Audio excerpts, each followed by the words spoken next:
Hi guys! Welcome to my vlog. Welcome to another vlog and welcome to Pearl TV.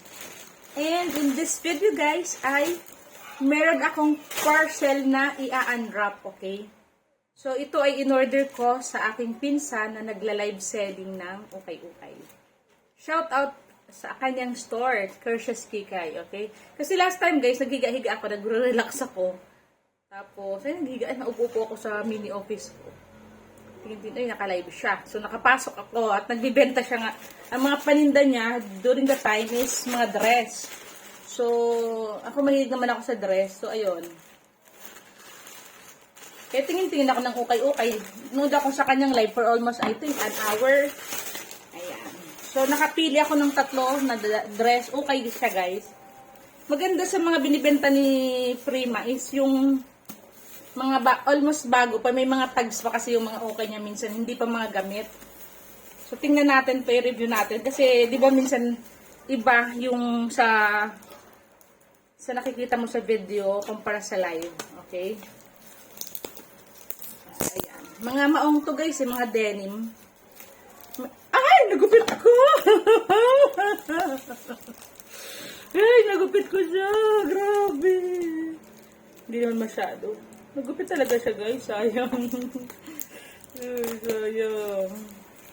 Ang binayaran ko nito kung hindi ako nagkakamali is nasa, total nasa 500 plus yung tatlo. Kasama yung shipping fee. May nagupit talaga ako guys. Sabi ko nga kung sobrang malaki sa akin, ayan, ipamigay na lang natin. Okay lang naman, Pasko naman. Diba? So ayun na guys, ina-unwrap na ni Ma'am Shi. Ang dami palang packaging tape na nilagay ni Prime, oh. Kasi tinatighten nila to guys. Para ano, tinatighten up nila yung pag-wrap para medyo mura. Okay. Nasa 550 to lahat-lahat, including the ano na. Buti nga, na-receive to ng neighbor ko. Binayaran niya yan sa shipping. Kasi paid na to kay Prime, eh. Binayaran ko to kaagad. Yung sa shipping fee lang. Ang hindi pa, kasi hindi pa alam kung magkano. So, ayan na guys. Tingnan natin. Ooh. Uy, ang ganda, uy. Tingnan nyo guys, oh. Ay, bongga. Oh, ang ganda. Ang ganda, guys. Tingnan natin, oh. Oh, diba? Yung camera ko guys, parang ano siya. Baba natin. Kasi parang ang... Yan.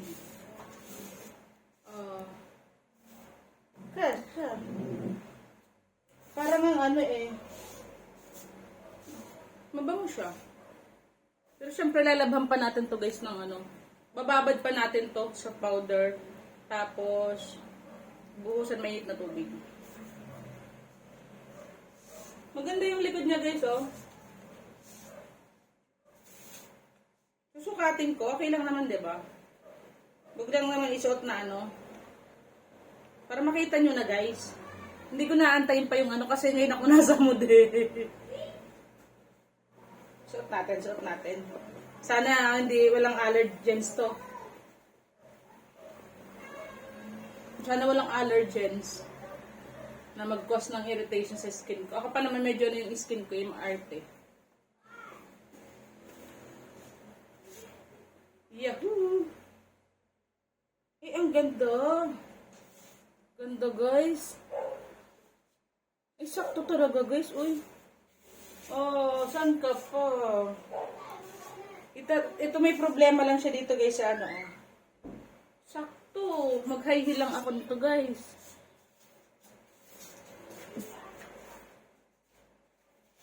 Kasya. Kasya talaga. Saktong-sakto. Sukat na sukat. Okay? Next, guys. Tatlo kasi to guys, na dress eh. Oh, yung bongga. Cute. Guys, oh. 150 to each. 150 each. Tingnan ko guys yung kasi sa akin. Sana hindi ako walang allergens to guys na mag-cause ng irritation sa skin ko. Uy,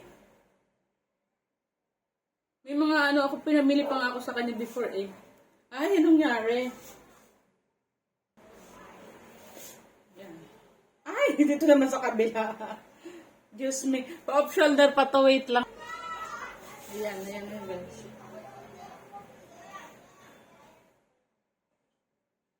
Oh. Ang hirap. Ito guys, perfect na to. Ayan. Parang ano siya guys, parang maternity dress. Diba? Maganda, may pa-off shoulder. Kaya pa rin sinasabi ni Prima na pa-off shoulder. Pa-mine pa-off shoulder. O diba? Pag sinipag ako, suot-suotin ko to.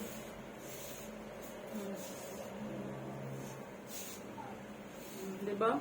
Maganda siya guys, oh. Kasya din talaga. Sakto may ano ako dyan, yung Skechers ko na ano, na high heel na sobrang lambot. Pwede yun pang ano-ano lagi. Sa likod,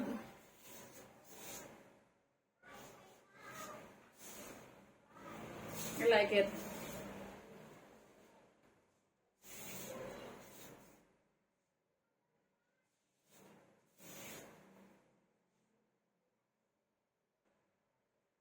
And guys, last but not the least, ay ito ang bongga guys. Bongga to guys. Diba? Pero hindi ko tatanggalin ang damit ko kasi baka mag-ano. Sabi ni Prime, nasa large daw to. Parang feeling ko kasi sa akin.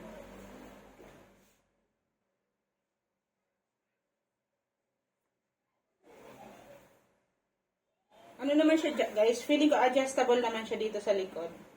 So, kung medyo maiksi, kasi syempre, pag payat, yung susuot, I mean, manipis, mas manipis kunyari, mas manipis kasi sa akin, kailangan ni ano to, itaas, kasi payat lang, diba? Pero kung mataba, medyo kagaya ko, medyo chubby-chubby, okay? So, ganyan.